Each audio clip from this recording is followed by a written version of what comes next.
ఓం నమో భగవతే వాసుదేవాయ. ఆత్మబంధువులందరికీ నమస్కారం. 652వ నామం కామపాలహ అన్నారు. అంటే కోరికల్ని పాలించేవాడు.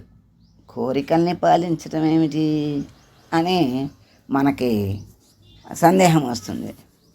కోరికలంటే మనిషి కోరిక లేకుండా బ్రతకలేడు. వాటన్నిటినీ పాలకుడు అంటే వాటిని అధీనంలో ఉంచుకున్నవాడు అధిపతే కదా అని అర్థం. అందుకని ఎవరికి ఏ కోరికలు రావాలో, ఎలా నడుచుకోవాలో, ఎలా అనుగ్రహించాలో అట్లా భగవంతుడు ఆయన అధీనంలో ఉంచుకుని ఆయన కామపాలుడయ్యాడు అని చెప్తారు. మరి ఈ ఆయన ఎప్పుడు బంధితుడు కాదు. ఎందుకంటే వాటిని అధీనంలో ఉంచుకున్నవాడు గనక ఆయన ఎప్పుడు బందీ కాడు. దేనికి బందీ కాడు. అటువంటిది కోరికలకు బందీ ఎందుకు అవుతాడు? అవ్వడు.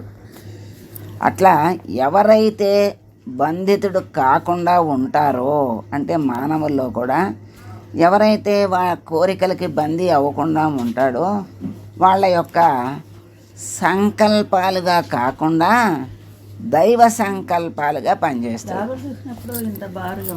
అంటే ఇది నా కోరిక, నేను చేస్తున్నాను, నేను చెయ్యాలి అని అనుకోకుండా ఒక సంకల్పం కలిగితే భగవత్ సంకల్పంగా భావించామనుకోండి, అది మనకేమీ బంధించదు.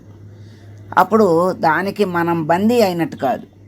ఎందుకంటే దానికి పరమాత్మ కారణంగా మనం పెట్టుకున్నాం, ఆయన్ని అధిపతిగా పెట్టుకున్నాం. అందుకని మనకేమీ అంటదు. భగవత్ సంకల్పంగా భావించి దాన్ని ఆ సంకల్పాన్ని ఆచరించామనుకో, అప్పుడు వాడు బంధితుడు కాడు. అటువంటి వాడు భగవంతుడికి దగ్గరవుతాడు. అటువంటి వాడి ఏమవుతాడు? కోరిక మీద ఆధిపత్యం వహించినటువంటి వాడే, అంటే దానికి బందీ అవ్వడు కనుక అదే వాడి అధీనంలో ఉన్నట్లు అని అర్థం చేసుకోవాలి. అటువంటి స్థితి కలిగిన పరమాత్మనే కామపాలహ అన్నారు. అటువంటి స్థితిని ఏ జీవుడైతే పొందుతాడో అటువంటి జీవుడు కూడా కామపాలుడే అవుతాడు. అట్లా పాలించాలి, కోరికలను పాలించాలి అంటే తనలో ఉన్నటువంటి కోరికలు ఎక్కడి నుంచి పుడుతున్నాయి? మనలో కోరిక అనేది మనకి విచారణ చేస్తే అన్నీ లోపలికి వెళ్తాం, అంతర్ముఖం అవుతాం. అప్పుడు లోపల ఉన్నది అవగతం అవుతుంది. తెలుసుకోవాలనే జిజ్ఞాస పెరుగుతుంది, తెలుసుకుంటాం. అప్పుడు జ్ఞాన మార్గం అవగతమవుతుంది. దాంట్లో సంచరిస్తే, పురోగమిస్తే మోక్షధామాన్ని చేరతాం. మరి అక్కడ మొదలేంటి? భగవత్ సంకల్పంగా భావించటం. అది కూడా చేత కానప్పుడు భగవంతుణ్ణి ఆశ్రయించి, నేను పెద్ద అజ్ఞానంలో ఉన్నాను, మాయలో కూరుకుపోయి ఉన్నాను స్వామి, ఈ మాయ నుండి నన్ను బయటపడయ్యే స్వామి అని వేడుకుంటే, ఆ వేడుకోవాలనేటువంటి జ్ఞానం కలిగినప్పుడు ఆ వేడుకుంటే చాలు, పరమాత్మే ఏదో రూపంలో మనకు చక్కగా దాన్ని సద్వినియోగం చేస్తాడండి, మార్గం చూపిస్తాడు. చక్కగా మనల్ని, మన జన్మని సార్థకం చేస్తాడు. అప్పుడు జన్మ సద్వినియోగం అయినట్టు అవుతుంది. ఇట్లా ఆ విధంగా ప్రతిరోజు ధ్యానం చేసే వాళ్ళకి కోరికలు ఎక్కడ పుడుతున్నాయో ఆలోచించుకుంటే తన లోపల నుండి పుడుతున్నాయని, తన లోపల ఎవరున్నారు? పరమాత్మ ఉన్నాడని, ఆ పరమాత్మ ద్వారా మనకి కోరికలు పుడుతున్నాయని, ఆ పరమాత్మే ఆ సంకల్పాలని సానుకూలం చేస్తాడని అనేటువంటి భావం కలిగితే అప్పుడు అవి భగవత్ సంకల్పాలుగా మారిపోతాయి. అందుకే అంటారు, మన సంకల్పానికి భగవంతుని సంకల్పం తోడైతే అది సానుకూలమవుతుంది అంటారు.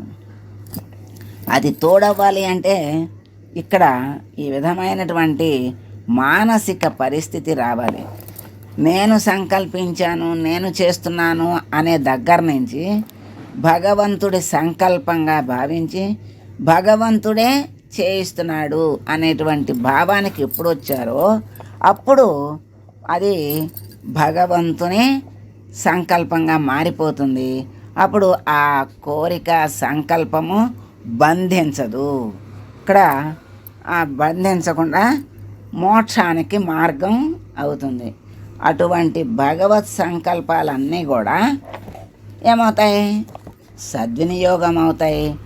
వాటిని చక్కగా సానుకూలంగా ఆయనే పూర్తి చేస్తాడు. కనుక అటువంటి పరమాత్మను కామపాలహ అన్నారు. భక్తులు తన నుంచి పొందినటువంటి పురుషార్థాలు, ఈ పురుషార్థాలు ఎక్కడి నుంచి వచ్చినాయి? ఆయన ఇచ్చినయే కదా. ధర్మము, అర్థము, కామము, మోక్షము. అదే ధర్మంగా అర్థాన్ని సంపాదించామంటే సంపాదించామని కాదు, అది ఎలా సంపాదించామన్నదే ప్రధానం. అది పాపపు సొమ్మ, పుణ్యపు సొమ్మ, ధర్మబద్ధమైనదా అధర్మబద్ధమైనదా, దాన్ని బట్టే వీడి జీవితం నడుస్తుంది.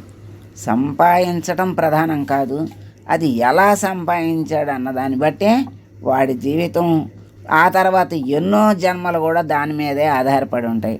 కనుక అటువంటి పురుషార్థాలని సద్వినియోగం చేసుకోవాలి. మరి ఆ సద్వినియోగంగా చేసేటువంటి శక్తిని కూడా భగవంతుణ్ణి ఆశ్రయిస్తే ఆ భగవంతుడే ఇస్తాడు. ఆయనే సద్వినియోగం చేయగలిగే సామర్థ్యాన్ని కూడా ఆయనే ఇస్తాడు. కనుక ఆయన్ని కామపాలహ అన్నారు అని శంకరాచార్యులు వారు చెప్పారు. మరి తనిచ్చిన పురుషార్థాలని తనే స్వామి, మరి ఆయన ఇచ్చిన దాన్ని ఆయనే రక్షించాలి కదా, ఆయనే కాపాడాలి కదా. అందుకని ఆయన ఇచ్చిన వాటిని ఆయనే రక్షిస్తూ ఉంటాడు అని మనకి చెప్తూ, అందుకు స్వామి మాత్రమే సమర్థుడు, వాటిని రక్షించగలిగేవాడు స్వామే. మరి మనల్ని ధర్మో రక్షతి రక్షిత అని చెప్తున్నారు కదా, ధర్మాన్ని రక్షించమంటున్నారు కదా. మరి ధర్మాన్ని రక్షించేది జీవులే కదా, మరి జీవులైతే దేవుడు అంటున్నారేంటి అని ప్రశ్న కూడా వస్తుంది మనకి. మరి ధర్మో రక్షతి రక్షిత అంటే ధర్మస్వరూపుడు పరమాత్మ, పరమాత్మని మనం రక్షించేదేముంది అని ప్రశ్న వస్తుంది. అట్లా కాకుండా ఆ పరమాత్మని రక్షించేటువంటి ఆ ధర్మాన్ని రక్షించే అంటే ధర్మ పాలన, ధర్మాన్ని చక్కగా ఆచరించగలిగేటువంటి శక్తి సామర్థ్యాల్ని భగవంతుడు మనకు ఇవ్వాలి అని కోరుకోవాలి. అట్లా ఆ భగవంతుడు ఇవ్వాలి అని కోరుకున్నప్పుడు ఆ భగవంతుడే వాటిని మనతో చక్కగా చేయించి 4వ పురుషార్థమైన మోక్షం దాకా తీసుకెళ్తాడు. అట్లా మరి ఆయనే పురుషార్థాన్ని సృష్టించాడు, ఆయనే రక్షిస్తుంటాడు అని ఆయనకి మాత్రమే సాధ్యమవుతుందని పరాశర భట్టర్ వారు అన్నారు. మరి శంకరుల వారి వ్యాఖ్యనే అనుసరించారు సత్యసంధుల వారు. దాంతోపాటుగా బ్రహ్మ చేత వాయువు మున్నగు వారి చేత సేవింపబడేవాడు అన్నారు. సర్వజనుల్ని కూడా పాలించేవాడు కామపాలుడని అన్నారు. వీటన్నిటినీ ఆయనే సృష్టించాడు, మళ్ళీ వాటన్నిటి చేత సేవింపబడుతున్నాడు. ఇప్పుడు ఆయన సృష్టించాడు కనుక ఆయన మీద భక్తిభావంతో అనండి, కృతజ్ఞత అనండి, ఏదన్నా అనండి, ఆయన్ని వదిలిపెట్టకూడదు కదా. ఆయన్ని సేవించటం ధర్మం. అట్లా వీళ్ళందరి చేత సేవింపబడుతున్నాడు, మరి ధర్మాన్ని పాలిస్తున్నాడు కనుక ఆయన్ని కామపాలహ అన్నారు. అటువంటి కామపాలుడైన స్వామిని మనం వేడుకుంటూ, స్వామి నీవు నా లోపల ఉండి సంకల్పాలను నీవే కలిగించి ఆ సంకల్పాలను సానుకూలం చేసి ధర్మ పదంలో మమ్మల్ని నడిపించి మోక్ష గాముల్ని మమ్మల్ని చేసి నీ దరికి చేర్చుకో స్వామి అని వేడుకుంటూ మంగళం పాడదాం. మంగళం కౌసలేంద్రాయ మహనీయ గుణాత్మనే సర్వలోక శరణ్యాయ సాధురూపాయ మంగళం. ఓం